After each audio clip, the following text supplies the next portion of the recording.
Welcome to another episode of Original Win Productions. I'm your host, John Fisher 2.0. This week I decided to re-upload an old video from an old YouTube channel I did with an old friend.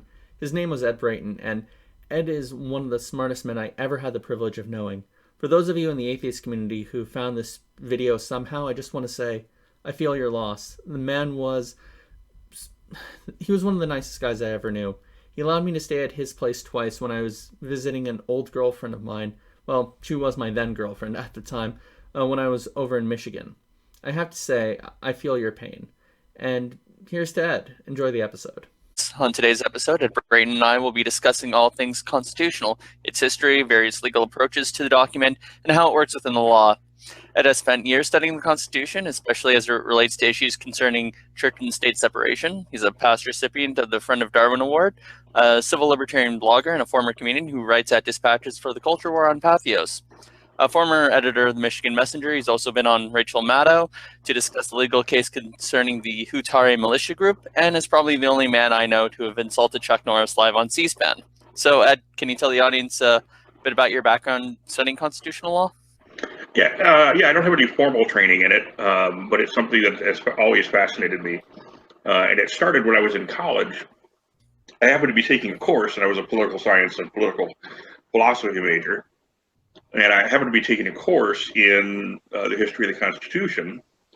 And just when Robert Bork was nominated for the Supreme Court by Ronald Reagan.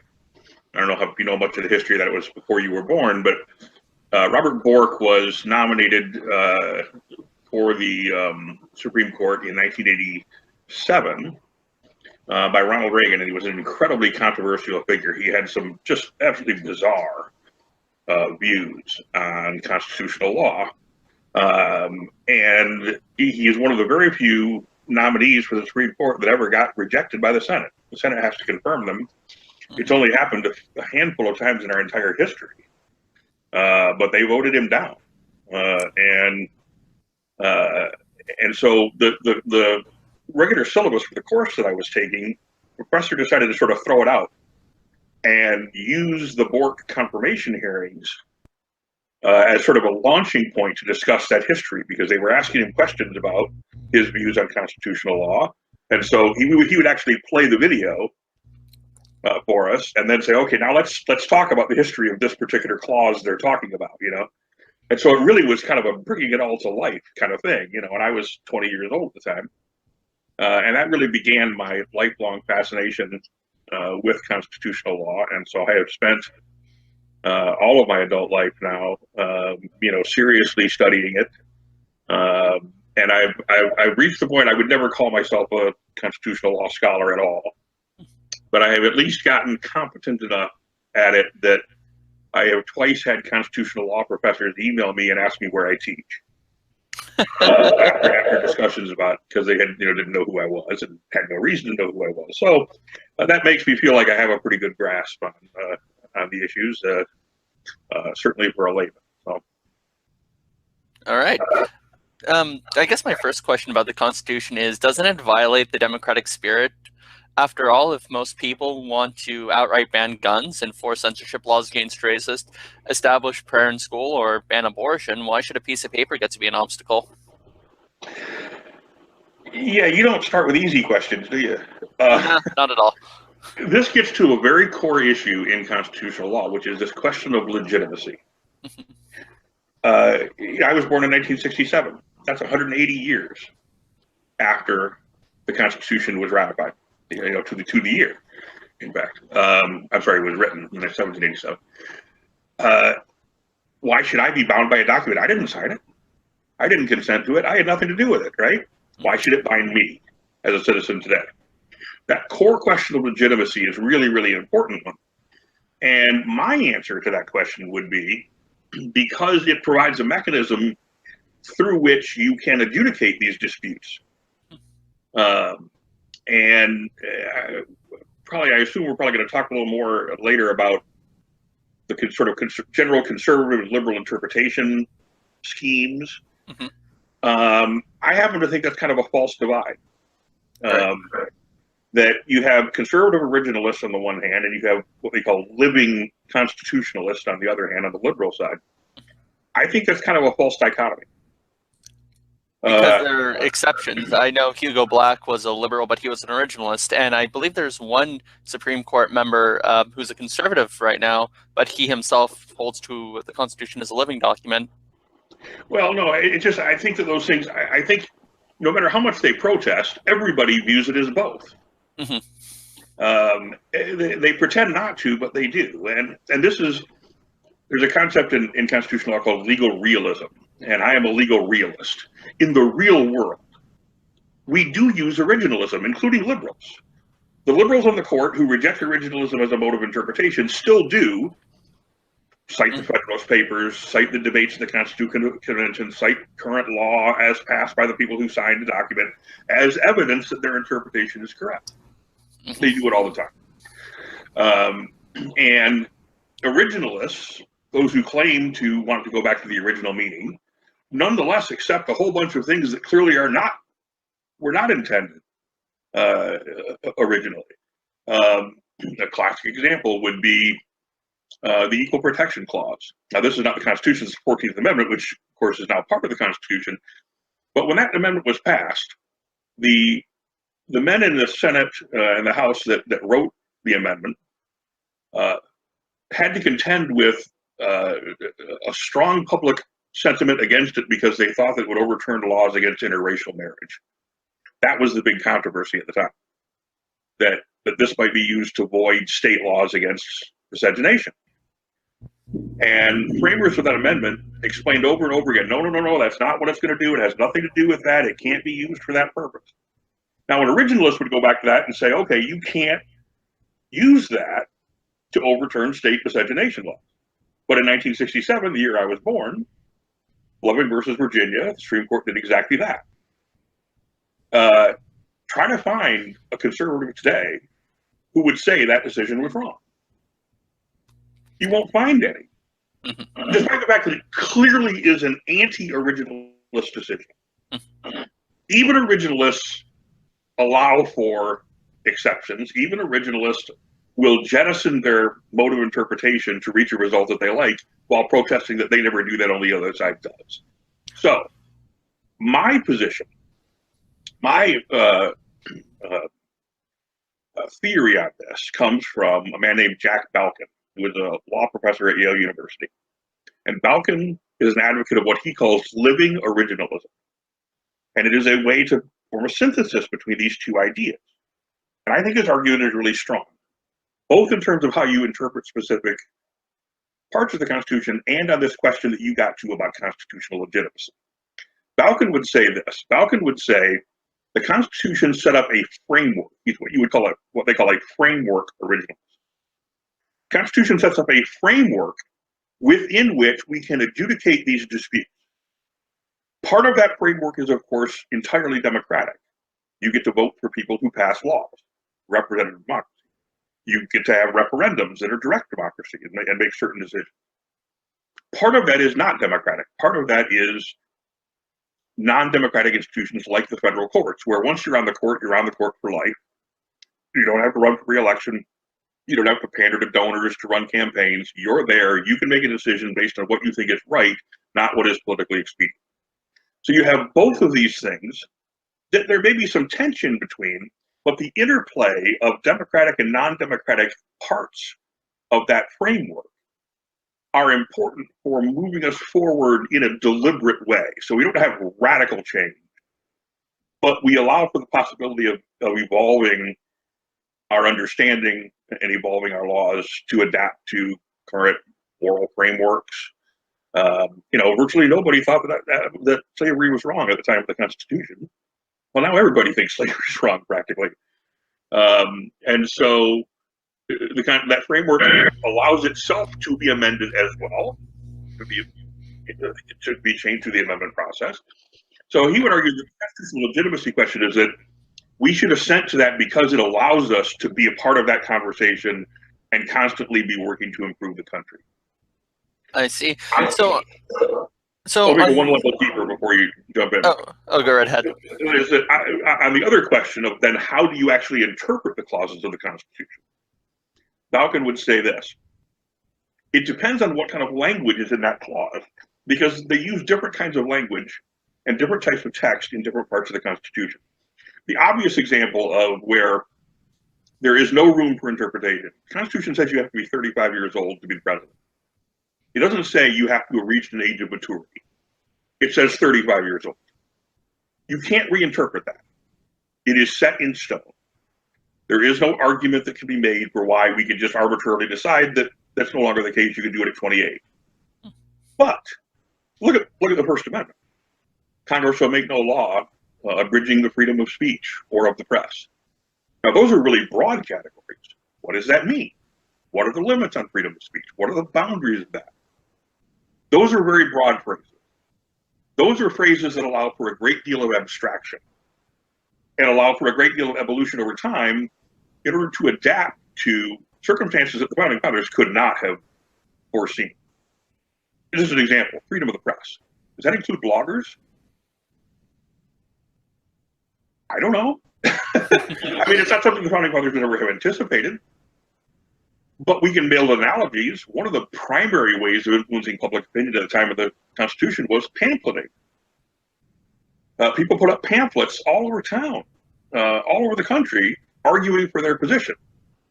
That's not a newspaper. They didn't distribute it, to homes. They just literally tacked it up to trees and passed it around that way. Mm-hmm. That's pretty similar to blogging, isn't it? Certainly they would have thought that was a protected right, So when we have these more abstract phrases, then we have to appeal to different kinds of evidence to interpret them. Then we're allowed, I think, much more room for abstraction or application of broad principles to specific areas that couldn't be anticipated. So that's where he would come down to that, is it depends on the kind of language that it uses, sort of gives you the level of abstraction that you're operating at. So if that makes any sense. Oh, no, it does. So would you say that the divide between originalists and realists then would be not a matter of like a hard and fast dichotomy, but rather one more of scale, whereas you have the more originalists who emphasize the original meaning, and then on the other side you have the legalists who don't do it as much, and you really have like a 1 to 10 between them as opposed to category A and category B. Yeah, I think that's probably a fair way to put it. The conservatives are going to put more of a focus on originalism and another sort of interpretive theory that's similar called textualism. Whereas liberals are going to be more likely to look at sort of the real world consequences. That's where legal realism comes in, where they would say, okay, technically this may, we may have to make an unusual argument here, but the consequences of this are so real for real people that we need to come down on this side. And then there's lots of other considerations too. I mean, this notion that, and this is where conservative originalists, they just make a completely disingenuous argument. This notion, they really pretend like they have this sort of mathematical formula that you just put the problem in the top and you run it through your formula and you get a right answer out at the bottom.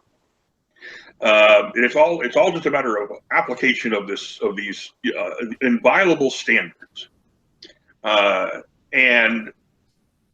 it's just such a disingenuous thing because they don't actually do that in the real world. They pretend to, they may try to, but everybody ultimately is going to come down most of the time for the outcome they think is the best in a general sense. And not sort of this technical, this is the mathematical answer that comes out the other end of our formula. There was a very famous lecture by Justice Scalia. Every year they hold this lecture in Ohio, the Robert Taft Lecture, and it's always a Supreme Court justice or a really big name, legal scholar that gives it. William Howard Taft, of course, President of the United States, and also a Supreme Court justice, which is the only one in history that ever held both of those positions. Scalia gave the Robert Taft Lecture back in the late 80s, in which he talked about instances in which he would jettison his originalism. And the example he brought up was the Eighth Amendment prohibition on cruel and unusual punishment. And he said, if Congress were to pass a law today allowing for public flogging, public whippings, and putting people to the town square in the stocks like they did like they did at the time of the Constitution. That was absolutely routine. And so he said an appeal to originalism would clearly tell us that was okay. Founding fathers allowed it. They clearly didn't think that was a cruel and unusual punishment. That would be the correct originalist interpretation. He said, but I would regard that as so cruel and so barbaric that I would, at that point, jettison my originalism and say, no, under today's standards, we simply can't allow it. He called himself a faint-hearted originalist in that talk. And so he at least admitted to it, but then at other times he would still just rail about, liberals reaching the result that they thought was right as opposed to what the Constitution required. Well, you just admitted you did the same thing sometimes. So it's just, there's a disingenuousness there that kind of irritates me.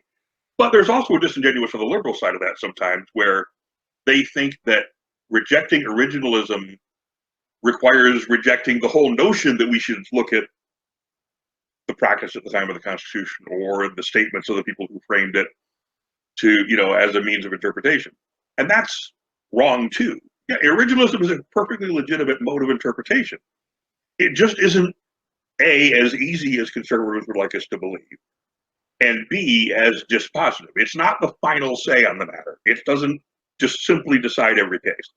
But lines of evidence from originalism are important and legitimate to when you're trying to interpret a phrase. And liberals who just reject that out of hand, I think, are being sort of equally disingenuous. It can't mean anything you want it to mean. There's got to be something in between. It can only mean this, and it can mean whatever the hell I want. There has to be something in between there where there's a reasonable common ground. Yeah, that sounds fairly commonsensical to me. All right, so with that out of the way, let's move on to the way that the powers are delegated.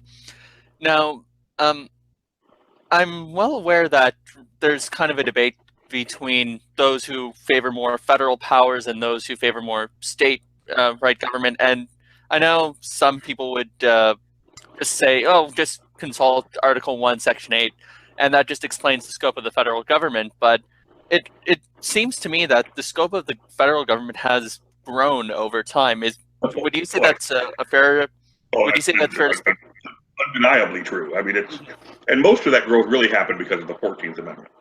Right. The 14th Amendment, which applied the Bill of Rights to the state level, it did not previously apply, really was a huge boost. And really hardcore libertarians are against the 14th Amendment for that reason. They try to argue that it never should have been passed, and it never was really legitimately passed, and so forth. But the federal government is massive compared to what any of the founding fathers would ever have anticipated. No question. Even Hamilton? Oh yeah.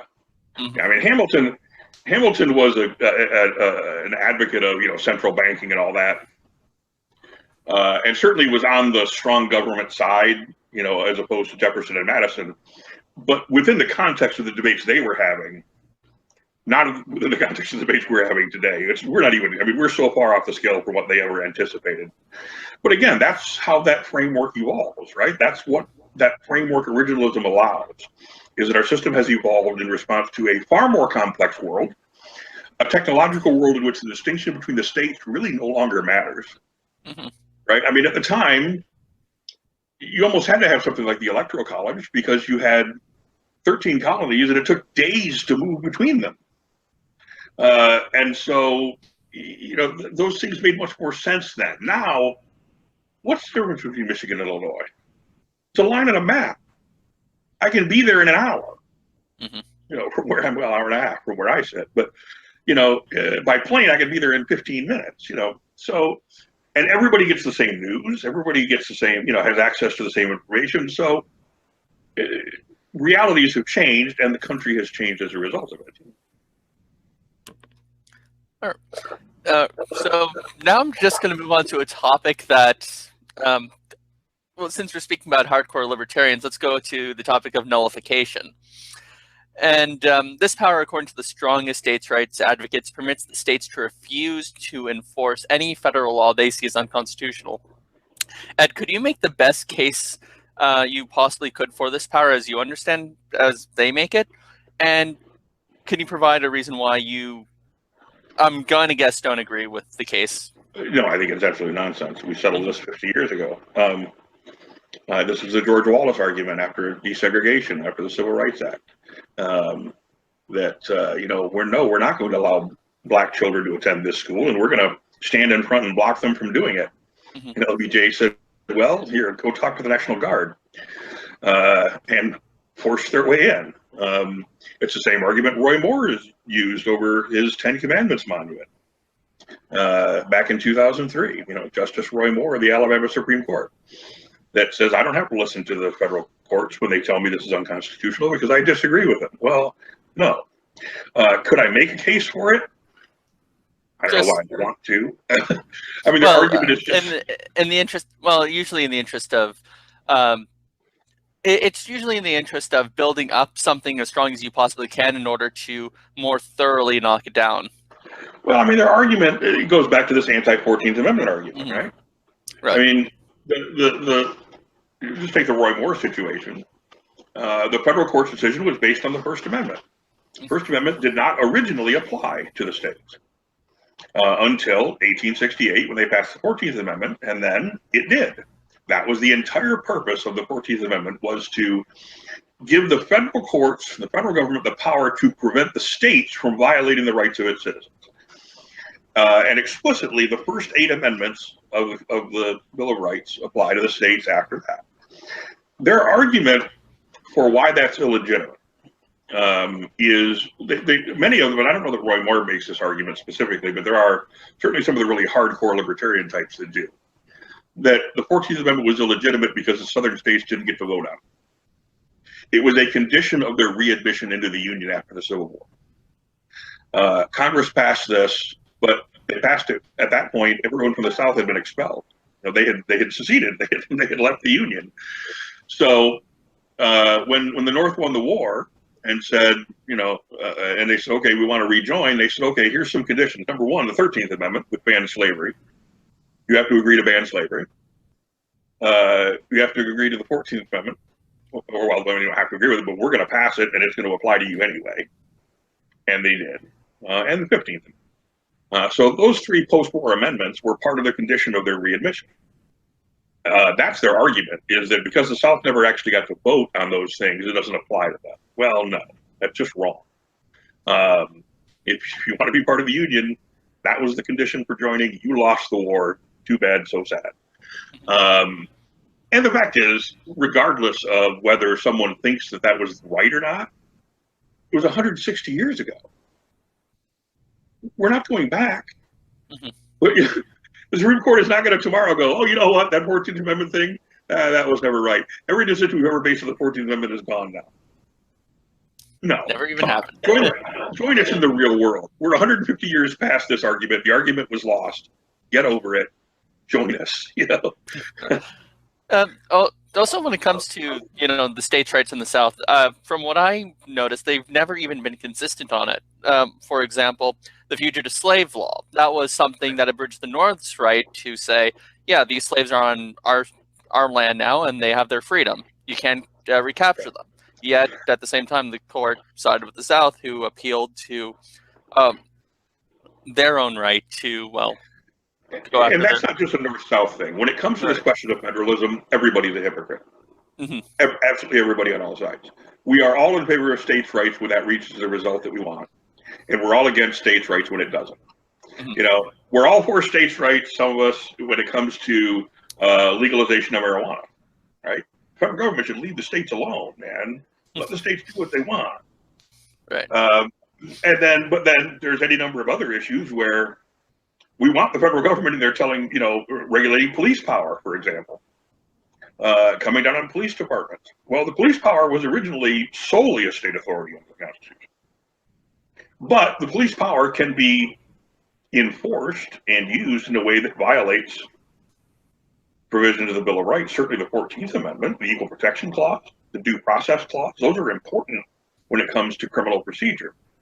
So everybody is in favor of states' rights when that gets them what they want. And then they throw it out when they don't. So, it's current thing over sanctuary cities is a great example. Right? Donald Trump's all for states' rights when it comes to let's say putting work requirements on welfare. States ought to have the right to do that. The government shouldn't stop them from doing that. But when it comes to sanctuary cities, when it comes to enforcing immigration law, no, they have to do what we say. So everybody's a hypocrite on that question. Where would you say is do you have a kind of rule of thumb that you like to use when trying to see whether or not this applies to the state? Not necessarily a hard and fast rule, but just like a rule you usually use just to see on the face of things. Not really. It really does come down to what power is being exercised and on what basis is the federal government intervening. Mm-hmm. Sometimes it's legitimate, sometimes it's not. I mean, the sanctuary cities thing is a good example of that because, and there's a lot of confusion over this because Trump lies about it a lot. But basically, what the whole sanctuary cities and now California is a sanctuary state. Basically, what that means is the local police will not help enforce immigration law itself. Now, if they arrest somebody who is an undocumented immigrant who has also committed a real crime, not just been here in violation of the immigration, but has committed an actual crime, theft or burglary or assault or murder or whatever, they're not going to let go. They're going to prosecute them at the state level for those crimes because those are state level crimes. But immigration law is solely a federal law. There are no state laws on immigration. The Constitution forbids the states from having laws on immigration. It puts that power solely with the federal government. Federal courts have ruled multiple times that local law enforcement is not responsible for enforcing laws that are strictly federal. They don't have to do that. And some of them have chosen not to do that. And so in that case, we have, I think, a legitimate argument to be made for states' rights based on the structure and text of the Constitution, and based on the separation of powers. In other cases, it's not so clear, I think. You sort of have to take them one at a time. These things tend to, one of the things about constitutional law is that the media and people who aren't really versed in the details of it focus solely on the outcome of the ruling. And usually those rulings, even ones that have this sort of really big effect, will turn on some little technicality. They'll turn on some little turn of phrase in a law or in the Constitution or on some precedent that nobody's ever heard of. Usually the rulings tend to be very technical in nature in terms of their reasoning, even if the result is what everybody looks at, And so it really is a necessity when you're arguing these cases for the Supreme Court to look beyond the outcome and say, what's the basis for the decision? What is the actual textual legal basis for it? And is that legitimate? If that's legitimate, then the outcome almost doesn't matter, So constitutional law is very complex and ever evolving. So there's a lot more to it than just, I don't like the way that turned out, Has there ever been a ruling that you disagreed with the outcome, but you fairly well understood the result and came and acquiesced to it? I know, sure. Before you answer, I know Justice Scalia himself is not a fan of flag burning, but he actually came down on the side of, there should be no ban on flag burning.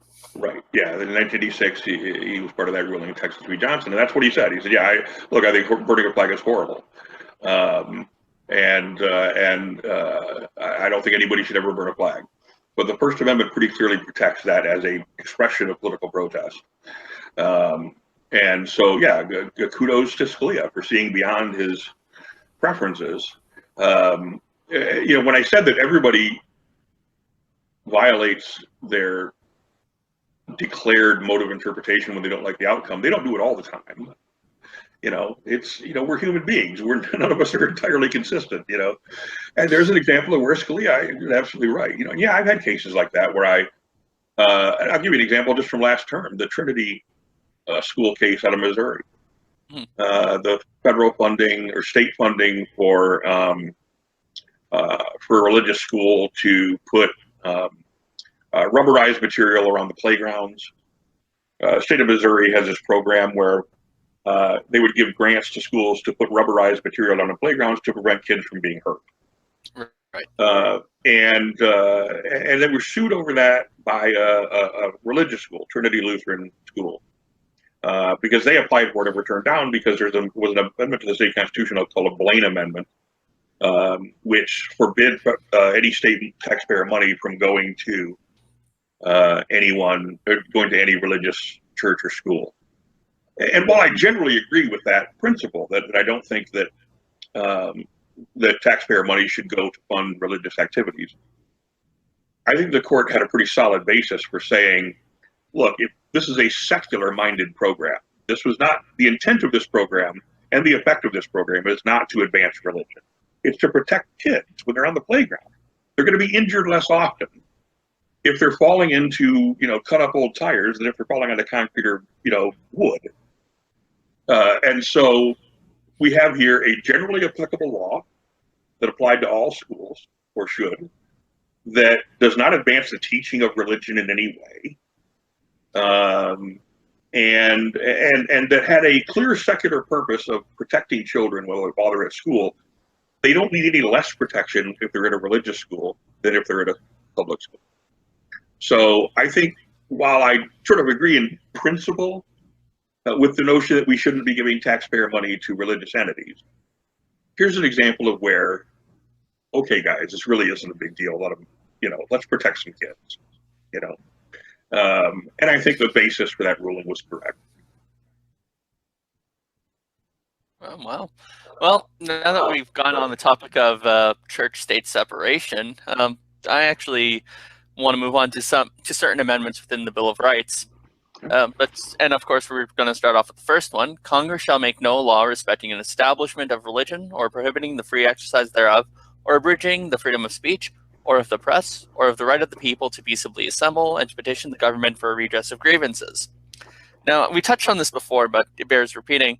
The amendment says Congress shall, and yet why does this amendment apply to the state and local government? And since when has that happened, since you said that it's expanded since then? Right. That was, again, the 14th Amendment, which applied the Bill of Rights to the state. So it's no longer just Congress. It's now all government entities at all levels that it applies to. So it took a while for that to start to be applied by the courts, because, of course, the courts can only take the cases that are in front of them. And so, as an example, on the Establishment Clause, the Congress will pass no law respecting the establishment of religion. The first time that was applied to the states was in a 1947 case. So it took from 1868, the passage of the 14th Amendment, until 1947 before they first applied it to the states. And that was in a case out of New Jersey involving the question of whether, and again, this goes back to taxpayer funding, whether they could, parents could claim a tax break for whether parents could use buses to send their kids to private religious schools as well as public schools. And Hugo Black, you mentioned him earlier, wrote that decision, and this was the first time the Supreme Court had cited the metaphor of the wall of separation between church and state as a basic principle. Now, what's unusual about that case is, even though they said, number one, that the Establishment Clause does apply to the states, and two, that the Establishment Clause requires a wall of separation between church and state, despite those two things, they still ruled in favor of the parents in that case. So it was a rather unusual case, but it did, by putting those two basic principles in there, then lead later on to all sorts of decisions. And then after that, starting in 1961, 62, 63, you started to have rulings involving things like mandatory prayer and mandatory Bible reading in public schools. You had Engel versus Vitale in 1962, and a couple of other cases that said public schools can't force children to read the Bible. They can't force them to say prayers. They can't. In one of the three cases, they can't force them to recite the Lord's Prayer. There were two prayer cases. One involved the Lord's Prayer, which schools in Pennsylvania required every year. That was a case called Abington Township versus Shemp. That was also a Bible reading case. And Ellery Shemp, who was the plaintiff of that case, is still alive and is a friend of mine. Wonderful guy. And then the other one involved an actual government-composed prayer that children had to stand up every morning and recite this prayer that the government composed for them and made them write. And it has always baffled me that the Christian right in this country points to those decisions as that was the beginning of the end. We kicked God out of schools and everything went to hell. And I always think about what you're asking for. The same people who scream about freedom of religion are against a ruling that said the government cannot force non-Christian children to recite government-composed Christian prayers.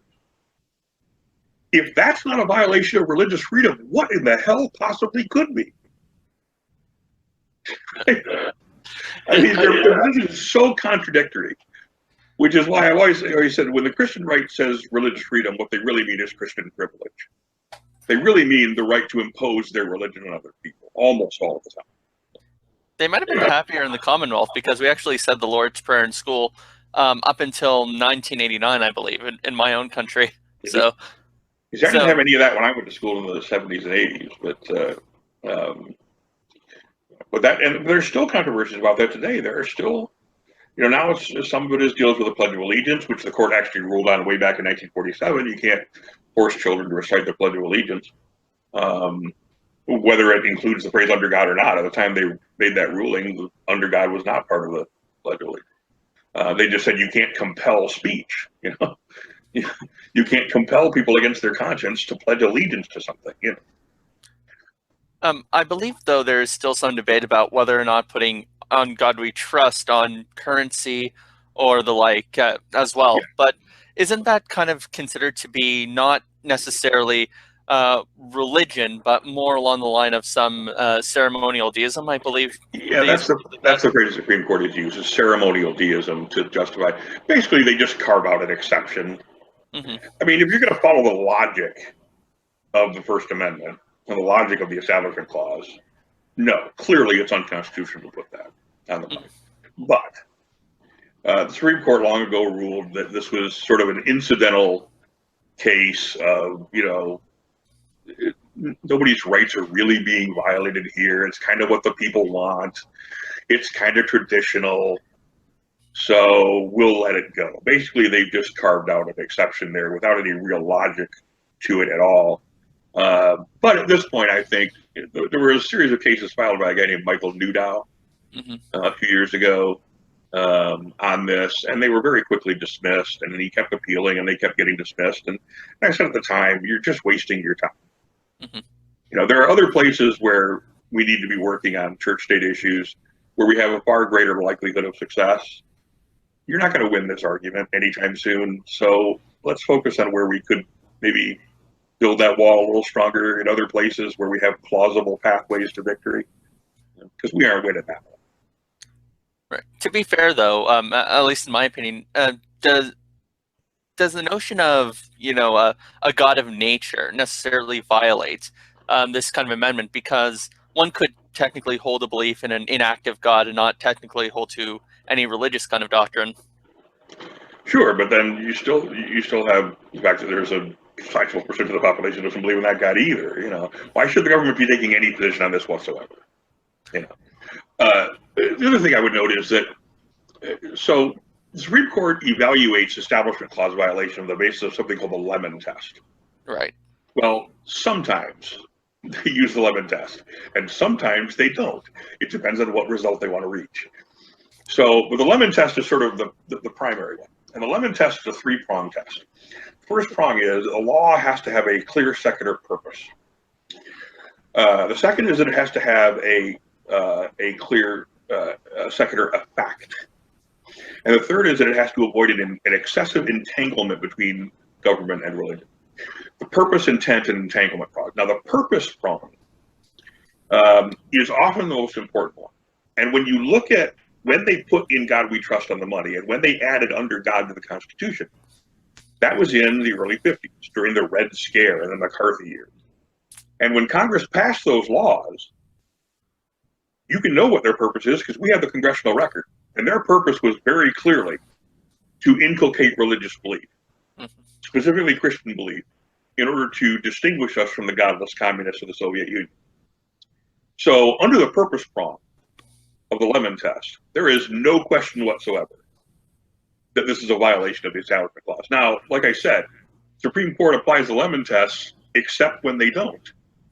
And that led to, that fact led to my favorite written opinion in a Supreme Court ruling ever.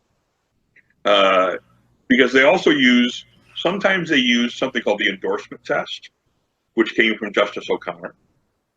Sometimes they use something called the coercion test. And it just all depends on what result they want to reach, what kind of consensus they can build. And in a case called Lamb's Chapel, Justice Scalia, who, despite the fact that I disagreed with him on virtually everything, was A, absolutely brilliant, and B, a really good writer, and C, incredibly funny, wrote a concurring opinion in this case in which he took his fellow Supreme Court justices to task for being inconsistent. And he compared the Lemon test to a late-night movie ghoul that we could summon from the grave to scare the little children. And its power lies in the fact that we can then order it back into the tomb when we don't like what it does. And it's just a brilliant piece of rhetoric. And he was right. He was absolutely right. The Supreme Court has been wildly inconsistent when it comes to church and state matters. My dear friend Dan Ray, who is a retired professor of constitutional law and the co-host of my new podcast, has a great line about this, where he said when he would get to the First Amendment and the Establishment Clause in his common law classes, he would just stop and sort of issue this disclaimer: don't try to make any sense out of this, just memorize it, because there is no coherency to it. And he gave me this analogy. He said this is a mess of the Supreme Court's own making, because they have tried to fit the square peg or the round peg of religion into the public square. And so by trying to force it in there, they've had to make all of these, they had to jury rig things over and over again. And okay, we're going to do this here, but then we don't like that in this particular case, so we're going to find a little end around. The classic example, this is 2005. On the very same day in 2005, the Supreme Court issued two rulings involving the exact same issue: a Ten Commandments monument on public property. One was at the state capitol in Austin, Texas. One was at a courthouse in McCreary County, Kentucky. They issued two rulings on the same day involving the same issue, and they were opposite rulings. In the Texas case, they said that one's fine, that one can stay. And in the Kentucky case, they said that one you got to take down. That's how confused their jurisprudence is on this issue. It makes no sense whatsoever. All right. So another question is the exact phrase "separation of church and state" does not appear within the First Amendment itself, and I know you're going to also point out other words in the Constitution not included are balance of powers, et cetera, et cetera. Checks and balances, separation of powers. Right. Now, how these extra constitutional phrases, how did they come to pass and be brought in? Because separation of church and state was something Jefferson himself said as a commentary upon this amendment. Right. And Madison. Madison used that phrase in various variations on that phrase quite a lot. He preferred separation of religion and government, but he also used the phrase separation of church and state.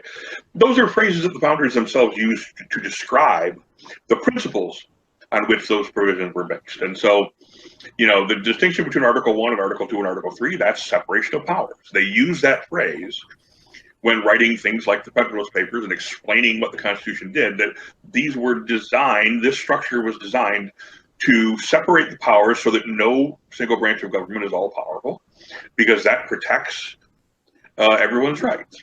So that's why we use that phrase, checks and balances, same way. And so that's how that, separation of church and state came to be, was that it's something that Thomas Jefferson, in a letter to the Danbury Baptists, had first used that phrase in 1801 to describe the purpose and effect of the First Amendment. Now, Jefferson wasn't actually there when the First Amendment was passed. He was in France. He was our ambassador to France at the time. He wasn't involved in either writing the Constitution or framing the Bill of Rights. He was in France that entire time. Now, he, of course, is still very influential. His ideas were extremely influential, principally through his influence on James Madison, who was his protege. James Madison is frequently called the father of the Constitution. He was the sort of strongest voice and primary person in both the Constitutional Convention in 1787 and the framing of the Bill of Rights in 1790 and 1791 in Congress. He came, when it came to the Bill of Rights, we got the Bill of Rights because some of the states wouldn't ratify the original Constitution without it. And so a promise was made. If you ratify it, we will add a Bill of Rights to the document immediately. Okay, we agree. So that got it ratified. Congress then set about framing that, and James Madison was a member of the Senate. And James Madison brought the first version of the Bill of Rights to the floor. So, okay, we have to fulfill our promise. We have to put together a Bill of Rights. I have a list of 12 amendments that I'd like to propose. We will use those as the basis for debate on what should and shouldn't be in there. And that's what sort of launched the whole thing. So he's known as the father of the Constitution.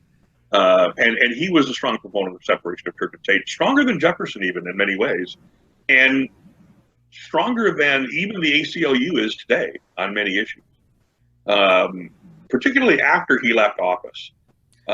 He became very concerned because he saw that some of the little tiny things that didn't seem to matter much, that he thought were violations of the First Amendment, were being used to justify bigger things.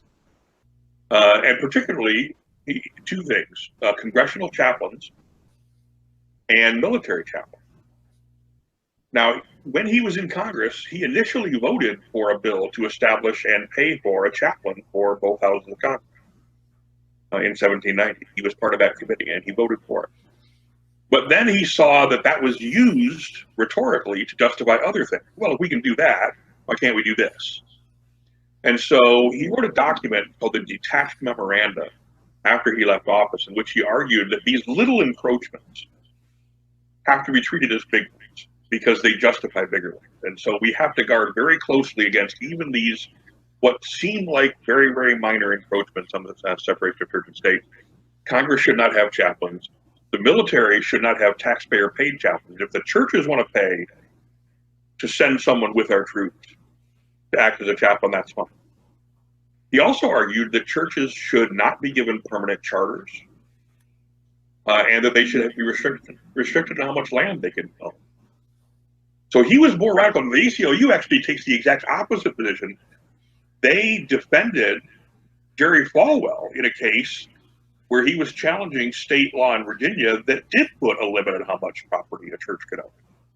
And the ACLU intervened on his behalf in that case. So Madison was really very radical on these, sort of the most radical of all time, a bit of an outlier on that. But right, and when it comes to church-state law, isn't there also a notion that if there is some kind of funding going on, or if there is some kind of use of, let's say, government property, then it has to apply to all religions equally? You can't discriminate against anyone that's trying to. Yeah, and to religion and non-religion equally. And that case with the late night movie rule was a case called Lamb's Chapel. It was an important case on that very issue. And it was a 9-0 decision, and as it should have been. But it was a case that involved a church called Lamb's Chapel in New York that wanted to rent a school auditorium to show an anti-abortion film. And the school district had a policy against renting their facilities to religious groups. They challenged that in court and said, look, you have a public forum here. You allow community groups to rent your facilities, but you won't let religious community groups do it. That's discrimination. We should have an equal right to rent those facilities as any non-religious group. And it went all the way to the Supreme Court, and the Supreme Court ruled 9-0, as they should have, that no, you can't discriminate in that way. If you're going to open up your facilities for rent or use by the community, then it has to be on an absolutely equal basis. You can't discriminate on the basis of religion or content or viewpoint. They have allowed restrictions on things like nudity and stuff like that, profanity, and then the basic restrictions against like inciting a riot and stuff. But as a general rule, yeah, the Supreme Court has said, and then correctly so, that you can't discriminate against religious groups in this regard. That's ridiculous. Mm-hmm. Now, so still on topic of the First Amendment, maybe to move on a little from church-state separation, how about covering hate speech, which, this is kind of a topic that's come up recently, especially with the rise of the alt-right. Yep. The term hate speech, does it have any kind of legal precedence? None whatsoever. Not in this country. In Canada, it does. Sadly. Where you are. But yeah, in the United States, there is no category called hate speech in the law. And so people say, well, you can ban that. It's hate speech. No, you can't. I'm sorry. And on this question, I am an old-fashioned ACLU liberal. I think that it is very important to protect the free speech rights of everyone, not just those that we agree with. My hero is a man named David Goldberger. I don't have many heroes, but David Goldberger is one of them. David Goldberger was an attorney who in 1977 was the ACLU attorney defending the American Nazi Party in the case that went all the way to the Supreme Court when they wanted to march through Skokie, Illinois, which is a town filled with Holocaust survivors. One of the most controversial Supreme Court cases in the history of the country. And for obvious reason. I mean, this is horrifying. Nazis marching through a town of Holocaust survivors? We don't have any of that today. Yeah, well, now we do again, but that's horrifying. I mean, who's in favor of that other than Nazis, right? It's a horrible, horrible thing. But the ACLU took the case, and they lost half their membership as a result of it. And they won the case. And David Goldberger, whose grandparents had died in the Holocaust, was the attorney who took that case.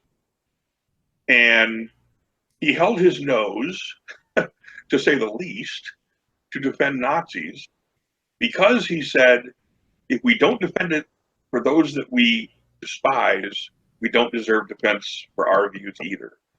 We can't allow the government to make those kinds of decisions on who can and can't express their viewpoints, no matter how vile those viewpoints may be, because it could just as easily be turned against us. So in protecting them, we are protecting ourselves, and we are protecting this basic principle. David Goldberger is now a law professor at Ohio State University. He remains to this day one of my heroes. I think that takes tremendous courage. I think it takes tremendous principle. And I get irritated when people say, when some of the really sort of hardcore leftists on this argue that if you're defending their right to say something, it's because you agree with them. No. Now, there may be some cases where that's true, of course. There's an attorney here in Michigan who is a white supremacist who takes those kind of cases. But it sure as hell isn't true for me. I mean, I am an anti-racist activist. I fight against racism every day as much as I can as a white ally, and that's limited. But as hard as I can, I hate that. But I still think we need to protect them. And I think particularly I hear this on the part of atheists, my fellow atheists, and I go, boy, as an atheist, do you really want the government to have that power to decide who gets to say that in a country where we have one atheist member of Congress out of 535? You really want those decisions being made? When you say, and this is what I tell people all the time, when you say that person X or group X should not be allowed to express their viewpoint publicly, they don't have a free speech right to do that. What you are really saying is, I want Donald Trump to decide whether they have the right to say what they want to say or not. Because it's the government that enforces that authority. And you cannot write it in such a way to prevent its application to you just as easily as it applies to somebody else. They will find some pretext to apply it to you if they want to shut you down. And we can't give them that power. Especially in a country where religious sensibilities are easily offendable. I mean, yeah. Now, although when it comes to the limits of freedom of speech, I think that it's drawn out in terms of at least a threat when it comes to how immediate it can be. Because it's one thing to say, yeah, the government, it would be one thing for me to start up a blog that says the American government should be overthrown, we should reinstitute monarchy, and we should do it violently. But it's another thing in general to actually say, hey, we're marching down there to town hall to overthrow them and inside our own local fraction. Right. There are exceptions to the First Amendment. No right is completely unlimited. Hate speech is not one of them, but incitement to violence and incitement to riot are. But in the United States, the courts have drawn those very, very narrowly.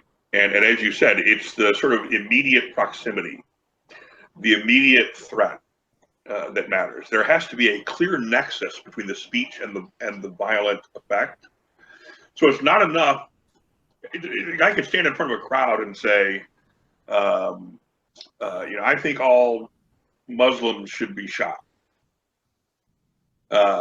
That's still protected under free speech. But if he said, "Did you bring a gun? Let's get our guns. Let's march down to that halal butcher down the street and kill that son of a bitch." Right. Now you've got a direct threat.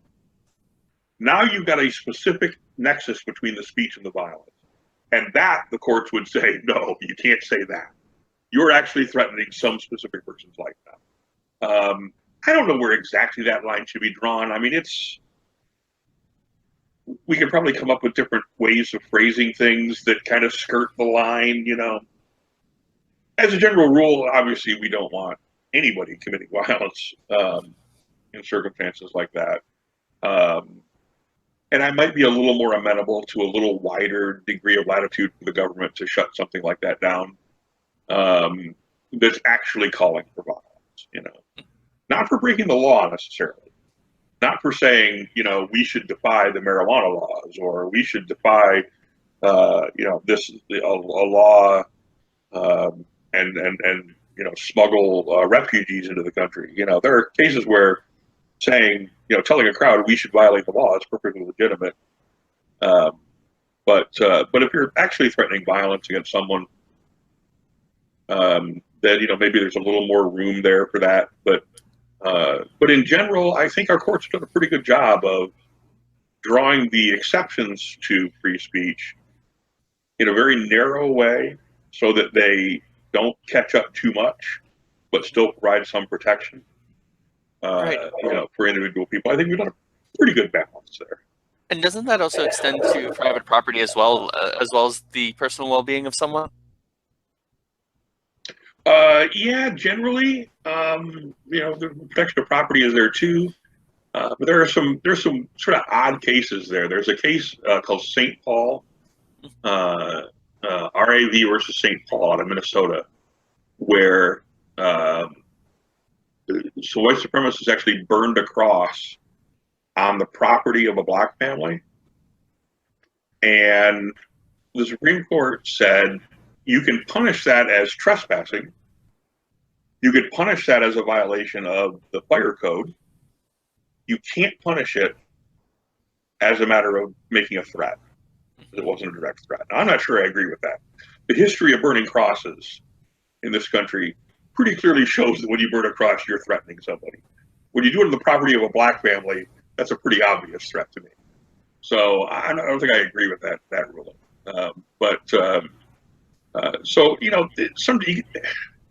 There's an old saying in legal terms: difficult cases make bad law, but difficult cases make most law. That's the thing. Because if they weren't difficult, then they'd be clear and easy, and they never would have gotten that far.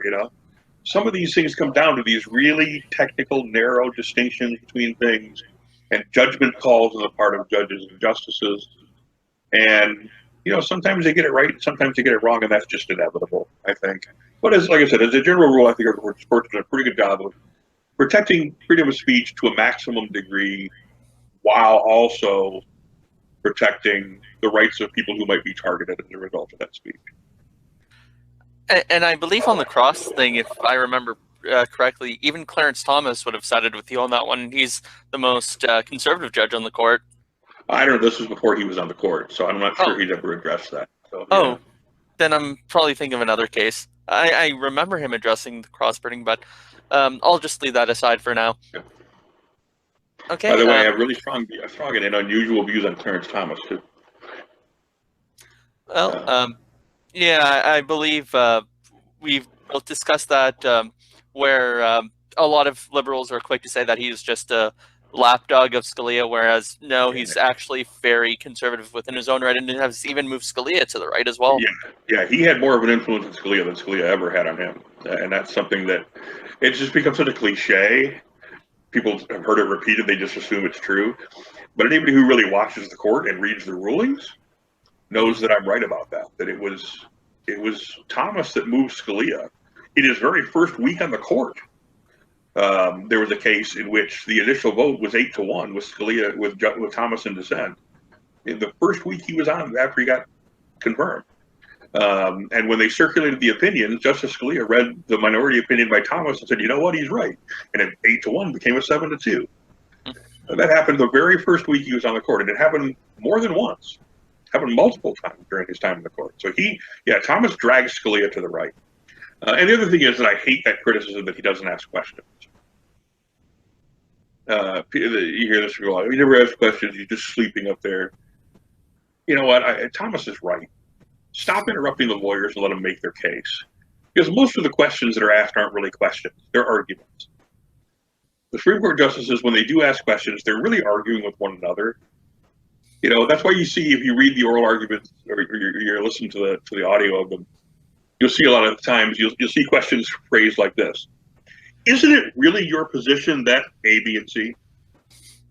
You know, isn't this what you're really trying to... They're goading the attorneys to make a stronger argument for them. You know? So they're arguing with one another through a series of questions, you know, aimed at the attorneys. Thomas has addressed this, and I think he's absolutely right. He said, look, by the time we hear oral argument, we've had rulings at the district level, we've had rulings at the appeals court level, we have the entire trial record, all the expert testimony, all of the briefs from those two levels. We have sometimes dozens of briefs filed by various groups on our side, plus the brief filed by the plaintiff and defendants in these cases. We have read all of that. We have synthesized all of that. We already know how we're going to vote 99% of the time. They get 30 minutes to make their case. That's all the oral argument is. Each attorney gets 30 minutes. Let them talk. Let them make their case and stop interrupting them. He's right. Let them make their case. Stop grandstanding. And so on that issue, I think he's absolutely right. That it's the other justices that ought to shut up. I mean, every once in a while, there will be an important question. There will be some times where you just go, where a Supreme Court is going to say, wait a minute, aren't you contradicting yourself there? Or, you know, well, what about this hypothetical circumstance? There are going to be a few questions here and there that are perfectly reasonable and are not being used as a pretext. But 90% of the time, they're just arguing with one another. And they already know how they're going to vote. They can get rid of oral argument and it would change almost nothing. So, all right. Well, I think we've exhausted the First Amendment. To move on to the Second Amendment, I'm not going to go through all of them. I've chosen the four I think are the most interesting. Nobody ever talks about the Third Amendment. Yeah, I mean, quartering soldiers, though. I don't think nobody ever talks about that. It was so important at the time, and yet nobody ever even mentions it. Second Amendment. Second Amendment, a well-regulated militia being necessary to the security of a free state. The right of the people to keep and bear arms shall not be infringed. To start off with the most basic question, does this amendment only really apply to muskets and everything they had at the day? No, of course not. Yeah. That's kind of a silly argument. I mean, that's like saying freedom of speech only applied to poured ink printing presses and not to computers. Technology changes, okay? This is another issue where I partly part ways with my fellow liberals, in that I do think that the Second Amendment confers an individual right to bear arms. But I don't think that right is unlimited. I think the Supreme Court actually got this pretty close to right in the Heller decision involving the gun ban in Washington, D.C., the first time that they actually had said several years ago that the Second Amendment confers an individual right to bear arms. They had never actually addressed that question before, believe it or not. And Scalia wrote the decision in that case, but basically what he said was, yes, you have an individual right to bear arms, but no, that doesn't mean there aren't limits on there. So I can't have an Apache attack helicopter? Well, that's ordnance. That's not arms. That's one of the distinctions that needs to be made. Rocket launcher done. Right, grenade launcher. No, you can't. It doesn't mean you have the right to own those. Those are reasonable restrictions. But the other thing is that, and there have been 2 or 3 cases since then, one involving Chicago, where the court has upheld gun control laws because they said, Yeah, okay, so there's an individual right to bear arms, but that's a perfectly reasonable restriction. And so I think there's a balance to be struck there. And I think the Supreme Court has so far at least done a relatively good job of doing that and saying, like, we're not going to let you just ban guns, which is what DC tried to do. But we're going to allow background checks. We're going to allow restrictions on, if somebody has a record of criminal violence, domestic violence, then of course you can say they can't own a gun. If someone has a record of psychological problems that might tend to make them more violent, and most psychological problems do not, of course, make anybody more violent, but there are cases where that may be, then of course you can restrict someone's right in that case. So I think there's a balance to be struck there between saying, yes, you have a right to own guns, but we can ban automatic weapons. We can ban machine guns. We can, put in really strong background checks. The basic sort of, I hate the term common sense, I really do, but what is generally considered to be called common sense gun control laws, Supreme Court is going to uphold those, I think, regardless of that Heller ruling. So I think we're doing okay there. Clearly, we have a problem with guns in this country. I mean, we do have a problem with guns, no question about it. But I think those can be addressed with reasonable restrictions on gun ownership, stronger background checks and all of that, without actually doing away with the individual right to own guns for other purposes. Right.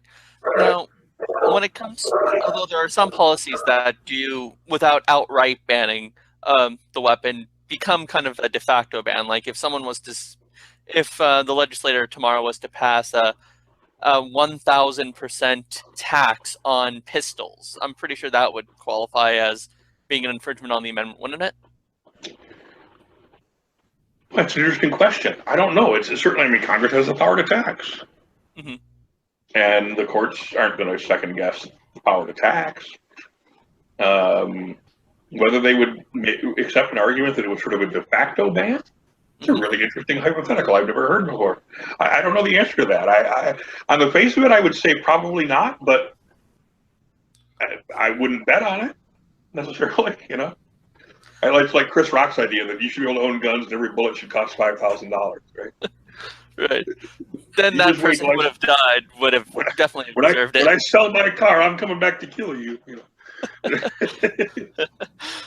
All right. So now, usually another defense brought forward, and this was pretty common up until Heller versus DC, was it only applied to the militia or groups of people, not necessarily individuals, wasn't it?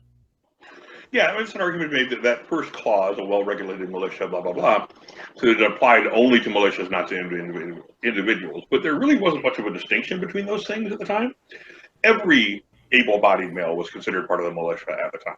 Mm-hmm. And in fact, there were laws that required every single household to own a musket and a certain amount of ammunition because at any given time they could be called up. Remember, we didn't have a standing army at the time. Mm-hmm. So the militia was our army. Every able-bodied male was considered to be part of that militia. And every able-bodied male was expected and sometimes legally required, depending on the state, to own a gun. So that distinction between militia and individuals wasn't nearly as clear in the 18th century as it is now. Now that we have a National Guard, that we have, a professional standing all-volunteer army and so forth. So now the well-regulated part of that may be more important than the militia part. It may be that everybody was required to be part of the militia, but that militia was regulated by the government. Well, militias today aren't. I mean, you can count the National Guard as a militia, I suppose. But now we have all of these private militia groups running around in the woods pretending to be soldiers. And they certainly aren't well regulated. And they like to do violent things like blow up the Oklahoma City government building. So in Michigan, where I am, tends to be a hotbed. I mean, the Michigan militia is where Timothy, what's his name? The guy that blew up Timothy McVeigh. He was from Bay City, Michigan. He was part of the Michigan militia. And the Hutari militia that I talked about on the Rachel Maddow show many years ago was based here in Michigan. There's a ton of militias. There's like 8 or 9 different militias in various parts of the state. We also, unfortunately, have long been a hotbed for white supremacism, and those two things are not a coincidence. Militias and white supremacism tend to go hand in hand. So, there clearly is a danger here. And I don't know that the Second Amendment is the way to go about that. I think keeping a close eye on them and infiltrating them and sending in informants is the way to keep track of them and keep them from doing bad things. Now, that, of course, gets us to the Fourth Amendment, which is probably one of the other ones you wanted to talk about. Actually, I did not have the right, which was actually the next amendment I want to talk about was the right of the people to secure in their person, houses, papers, and effects against unreasonable searches and seizures shall not be violated. Yeah, that one. Yeah, that's the Fourth Amendment. Okay, I didn't number these. I forgot to number them, so forgive me. Fourth Amendment is very, very important, and I'm a huge fan of it. Unfortunately, the courts have weakened it so much that I'm not sure it applies all that much anymore. Thanks a lot, Patriot Act. Yeah, and other things. Yeah. So aren't there kind of reasonable objections to that, though? Like, let's say the police know that illegal activity is going on, someone's in immediate danger, and they really don't have the day to go and get a warrant. And there is an exception for that. Right. There is an exception for that. That if you have to move quickly to protect life, then Fourth Amendment doesn't apply. And under that circumstance, then the standard is lowered from probable cause to reasonable suspicion.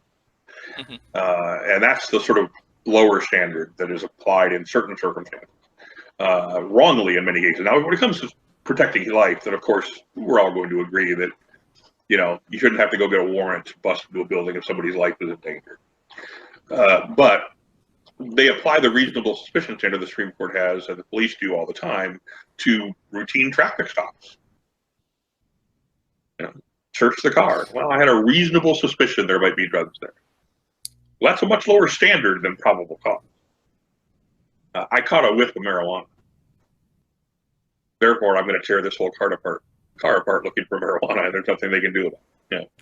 Or the use of drug dogs, which ought to be illegal because they're wildly inaccurate.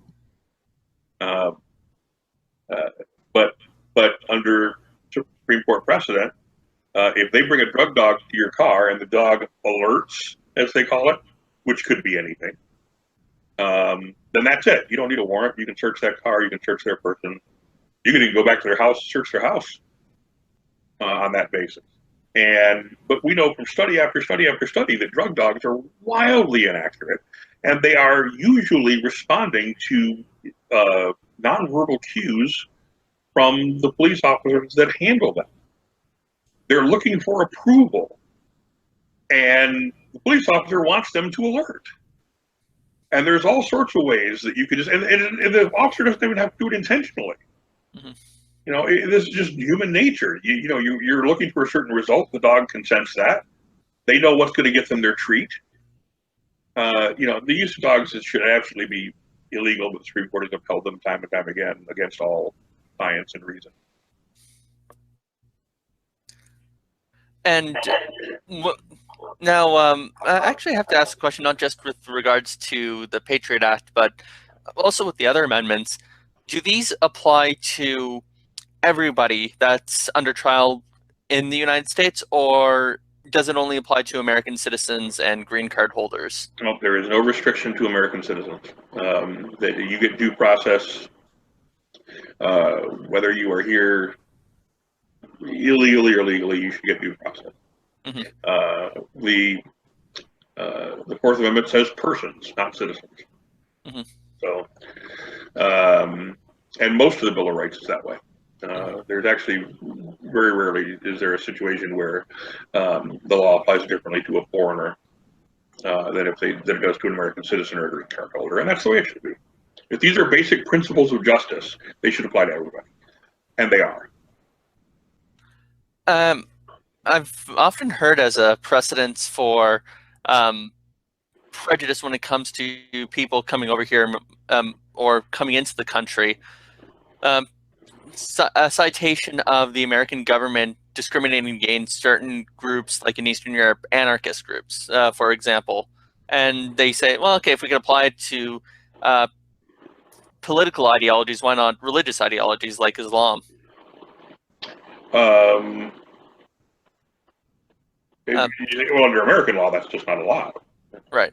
So, but other countries may do things differently. But under American law, you can't say we're not going to let anybody in this as part of this religion to come to the country. I mean, look, yes, there's a significant threat out there from Muslim terrorists. Mm-hmm. I mean, coming around, like, you come from Lebanon, you know this better than than I do. This is a real threat, but the percentage of Muslims who support terrorism is vanishingly small compared to. There's 1.5 billion Muslims in the world. If they were all terrorists, we would all be dead. Okay, if more than even a small percentage of them were terrorists, we would all be dead. They got the numbers, man, and so. The response to the threat of terrorism is good law enforcement action. It's good intelligence action. It's vigilance in those things. It's not to say we're going to take this entire religion and say you can't come here. It's no more justified than looking at Christians who bomb abortion clinics and saying, okay, we're not going to let Christians in here. Right. Can you? All right. So. Does this also apply to non-religious ideologies, like saying you can't come here if you're a communist or an anarchist or a Nazi, something along those lines? That's an interesting question. It's not one I've ever given a lot of thought to. The First Amendment doesn't it addresses religion. It doesn't address political ideology. Could we say if you're an avowed Nazi, you can't come here? Probably. Of course, we got plenty of homegrown Nazis now. We don't need to import them. They're marching through the streets of Charlottesville. They're voting for Donald Trump. But could we kick out the Nazis that are here? I don't know. Wonder whether that would be constitutionally allowed or not. I mean, I doubt it. I mean, that's viewpoint discrimination, essentially. That's yeah, I doubt the courts would allow that. It's never actually come up that I know of. All right, and I'll move on to the Ninth Amendment, which I know I skipped a lot, but this one really interests me because of Me too. Right, because of how loosely it can be interpreted. The enumeration in the Constitution of certain rights shall not be construed to deny or disparage other restrained by the people. Now, this is a pretty interesting one because it was used, I believe, in Roe v. Wade to say that there's a right to privacy, and because there's a right to privacy, there's a right between the doctor and the patient such that the state should not ban the procedure of abortion. Right. Although the right to privacy predated that. It was just applied there. There's a really interesting history to the Ninth Amendment. And it goes back to that. Remember I said about Madison bringing that list of 12 amendments? Right. So the argument at the time over the Bill of Rights was this. Some states' ratification convention said, we demand a Bill of Rights so that we have a specific law to point to that keeps the government from violating our human rights. Opponents of that said, that's a dangerous thing to do because we can't possibly list all of the rights that a person has. And if we put a Bill of Rights on there that lists these 35 rights, future government officials will look at that and say, well, if it's not on that list, we can violate it. So both sides agreed that they wanted to keep the government from violating our rights. They had a big disagreement on how to go about that, and whether a Bill of Rights was necessary or whether they would actually make it less likely that those rights would be protected in the future. They made this political compromise because they just simply couldn't get the Constitution ratified if they didn't agree to put the Bill of Rights on. So James Madison, in his opening speech, where he presented this list of 12 amendments, said, I agree that there's great danger in putting together a list like this because future governments may decide that if it's not on the list, they're free to do whatever they want. But I think we can protect against that. And so one of these amendments, what eventually became the Ninth Amendment, addresses this concept of unenumerated rights, that it explicitly tells future government leaders and future courts, just because we didn't list it here doesn't mean you don't have the right to do it. Mm-hmm. And doesn't mean the government can do whatever they want. Now, that concept of unenumerated rights was applied long before we get anywhere near abortion or anything like that. You can go back to a case, 1922, Pierce versus Society of Sisters. And this is a case that established the right of people to send their children to Catholic schools. Mm-hmm. Constitution doesn't say you have that right. Nowhere does it address that whatsoever. Now, the argument from some quarters was, well, if the Constitution doesn't say we can't do it, we can do it. And the Catholics that were plaintiffs in that case said, no, Ninth Amendment. This is an unenumerated right. We should have the right to decide where we send our kids to school. And if we want to send our kids to a religious school, government shouldn't force us not to. Supreme Court agreed. The right to send your kid to religious schools was established in that case. Case after case after case after case, over the last 125 years or so, you see unenumerated rights being protected by the court. What led to Roe v. Wade was a case initially called Griswold versus Connecticut. 1964 case involving birth control. This is where that right to privacy came from.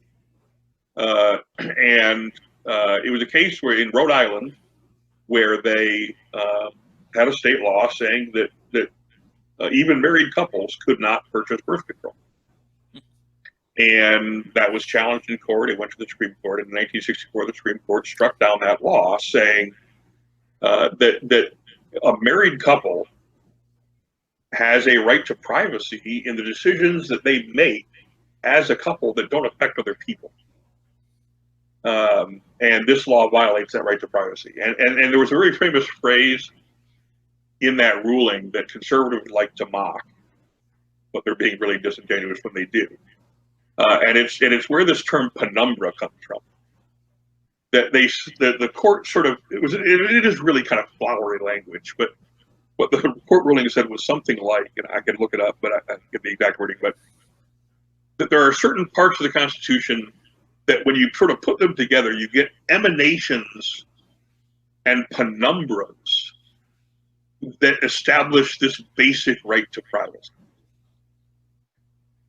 And conservatives have forever mocked that language, but they will very quickly resort to penumbra reasoning themselves when it comes to a case like the Society of Sisters case.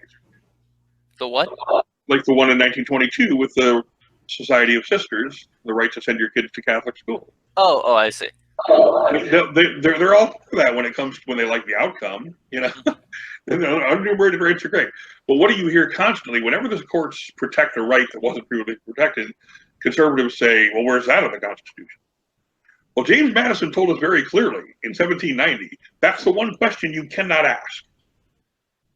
That's the one question that is completely out of bounds. The fact that it's not listed here has nothing to do with whether it should be protected or not. But it was the right to privacy in 1964 that then eventually led to Roe v. Wade in 1973. They used that same argument to say, here is an intimate decision for a personal, private matter that doesn't affect other people. The government should stay out of it, essentially, as long as it's within the first 2 trimesters and blah, blah, blah. So the Ninth Amendment has been very important. Again, sometimes they get it right and sometimes they get it wrong. We will all agree on that probably. We won't all agree on which times that were right and which times it was wrong. But the concept that the courts can protect rights that were not specifically enumerated is absolutely crystal clear in the Constitution. And the one position you cannot take is that if it's not listed, the government can do whatever they want, because that was the one thing they made very explicit they were not saying, going back to originalism, So sometimes it'll lead to results that some of us don't like, and sometimes it'll lead to results that we do like. But the concept of protecting unenumerated rights should be unassailable. Mm-hmm. And while we're on the topic of the Ninth Amendment, I'm not sure if you've ever heard this argument put forward, but imagine this hypothetical that you amassed enough political power that the Second Amendment was revoked, no longer applied anymore, or that it's far more limiting than we thought it was originally. Some people, there are some gun rights activists who've actually said you could appeal just as well to the Ninth Amendment because there is precedence in English common law, like in the Magna Carta, where gun rights were also protected there as well. Could someone just as well appeal to the Ninth Amendment in order to protect gun rights too? They probably could. I don't know that it would work, because if you were to actually change that amendment, if we were actually to repeal that amendment on the grounds that this was not a protected right anymore, we're gonna remove the basis for it as a protected right, then the Ninth Amendment probably doesn't apply anymore. The meaning of that amendment being gone pretty clearly contradicts that. So I doubt that would be successful, but it's an interesting kind of argument to make. By the way, I want to tie back something we talked about at the beginning of that. Go right ahead. We talked about Robert Bork and his really radical views on the Constitution. Well, in two of these situations, this applies really well. One is that case Griswold versus Connecticut. He wrote a law review article in, I think, 1971 or 72 about that case, in which he made what I regard as just one of the most surreally ridiculous arguments I've ever heard. And the weird thing about Bork is that everyone agreed that while his views were radical and while he was kind of a jerk, because he was really unpersonable, everybody agreed that he was this brilliant legal scholar, like among our greatest legal minds. And I'm, at the time, in 1987, I'm reading all of this. All of his law review articles and court rulings that he'd written and things. And I'm reading this and just going, where did they get brilliant legal mind? Because some of this is so dumb, I can't believe it. On the Griswold versus Connecticut case, this is what he said. He said, every case like this involves two people, two sides both wanting gratification. One side wants the right to do something, and the other side wants the right to stop them from doing something. And there's no reason why the government should gratify one right and one desire and not the other. And I'm reading this and I'm thinking, wait a minute. Yes, there is. One side wants to control their own lives, and the other side wants to control someone else's life. That's a really clear distinction between why the government should gratify one set of desires and not the other. Yeah, brilliant legal mind, and you can't grasp that distinction. You know. The other thing is that on the case of the Ninth Amendment, he was asked about this during his confirmation hearing because he had once written, and he railed against unenumerated rights in Griswold versus Connecticut, in Roe v. Wade. He wrote that the Ninth Amendment, because it doesn't specifically list anything, was a mere ink blot on the Constitution. It's as if someone spills ink over the top of the text, and we can no longer discern its meaning. We can't even read the text. It's meaningless. He believed that we shouldn't apply the Ninth Amendment at all. Now, that's a really radical position. Way more radical than anybody. I mean, he made Clarence Thomas look like a liberal by comparison. You know, he just had some absolutely deranged views on these issues. And to this day, Republicans still and conservatives still claim that he was railroaded. It was unfair that they didn't. He was such a brilliant legal mind, and we should have put him on the court. I shudder to think what the Supreme Court would have looked like with him on there. We had just gotten Scalia on there, who was pretty darn conservative, and then Bork, so Bork was turned down, and then Judge Dennis Ginsburg was nominated for that same position. He withdrew because a story came out that he had smoked pot with his students at Harvard Law, which today today you would blink. And then Justice Anthony Kennedy ended up getting that spot on the Supreme Court. Now, replace Kennedy with Bork, and imagine what the last 35 years of jurisprudence would have looked like. We would be a radically different country in many ways. We dodged a huge bullet by not getting Bork on the court. Certainly the question of gay rights would be 180 degrees different from what we have now. And I'm pretty sure Roe v. Wade wouldn't have turned out the same way. Well, this is post Roe v. Wade. Oh, right, but, my bad. But it would have been overturned. I mean, 1991, very famously, Justice Kennedy cast the vote to uphold Roe v. Wade. Bork would not have done that. And initially, and this is one of the most fascinating cases, this is Planned Parenthood versus Casey, in 1991, they took a vote. So after the oral argument happens, they have a conference. And it's I believe Thursdays of the Supreme Court. They'll hold a conference of just the justices. Not even they didn't even allow law clerks in there. It's just the 9 justices. And they hold a vote on which way they're going to vote on each of the cases that they just heard a oral argument on. And so, it's literally raise your hand, okay, we have a 5-4 split.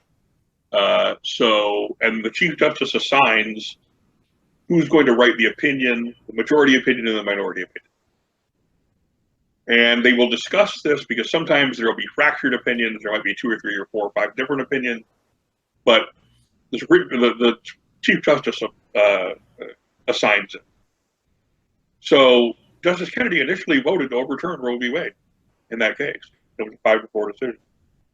And Chief Justice at the time, which would that have been Berger or Rehnquist? I think it still would have been Berger, but I don't remember exactly when Berger got off the court and Rehnquist took his place. But anyway, Chief Justice assigned him to write the opinion overturning Roe v. Wade. And he started working on the opinion. And then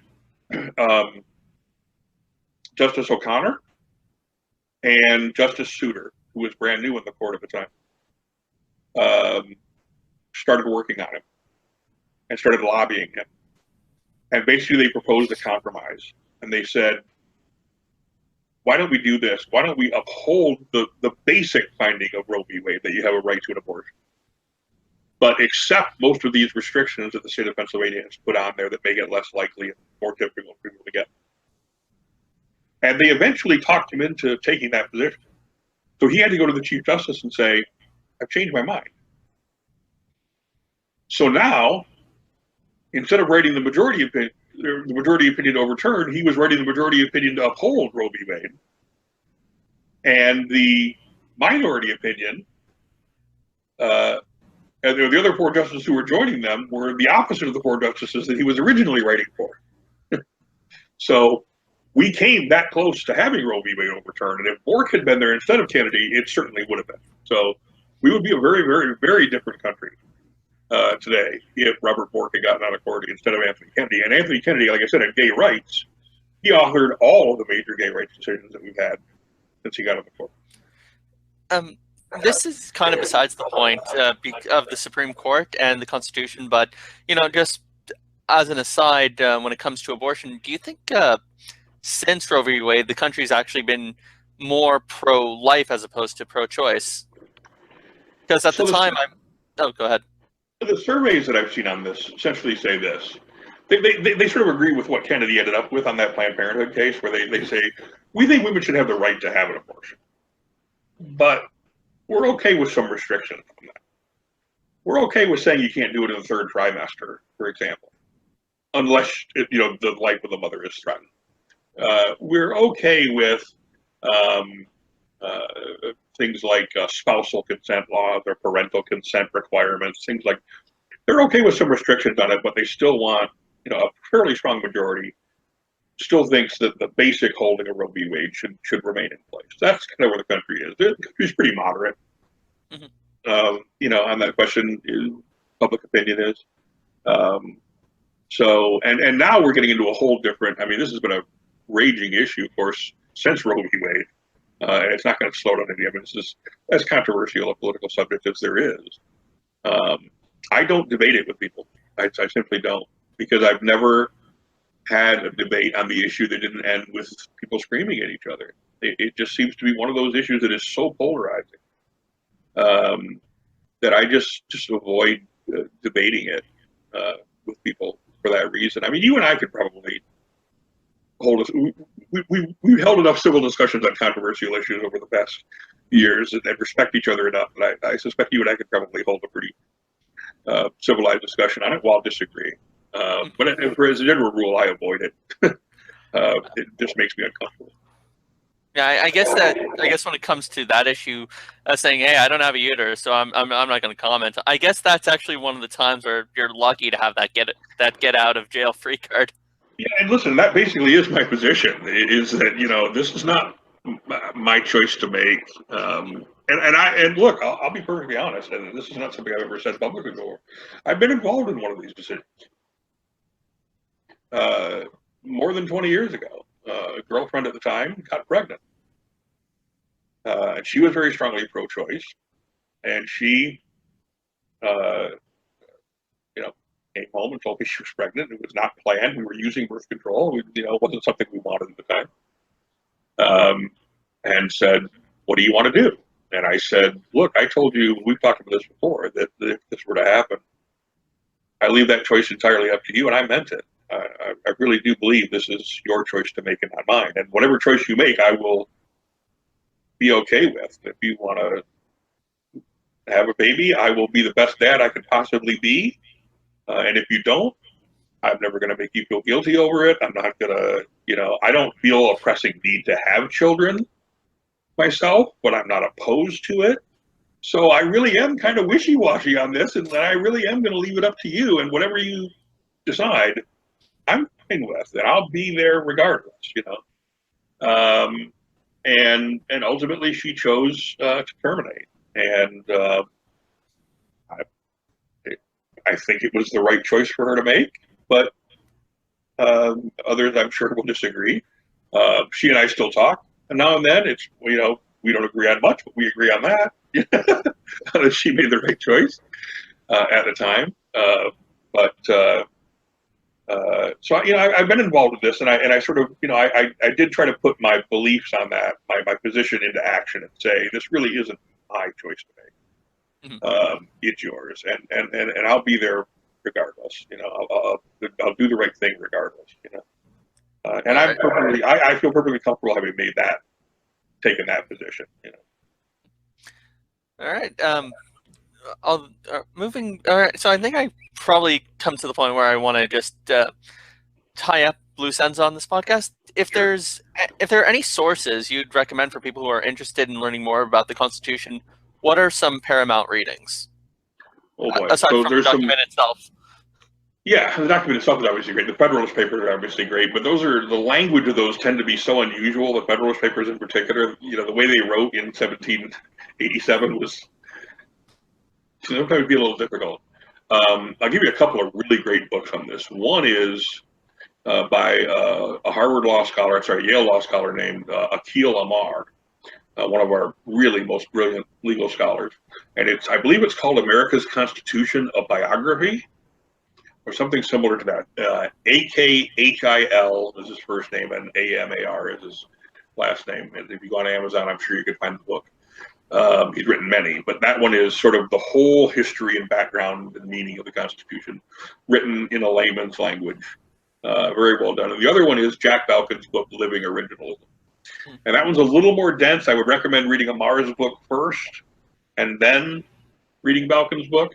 But that gets into these questions of constitutional legitimacy, framework originalism, and the different types of language that is found in the Constitution, and how that can be applied in ways that sort of breaks down that dichotomy between right and left, and originalism and living constitutionalism in a way that makes sense. So those would be the two books I would really strongly recommend them. All right, cool. And with that, thank you for joining us, Ed, and I hope everyone learned something from this amazing exchange. Well, thanks for having me. Always great to talk to you, Edward.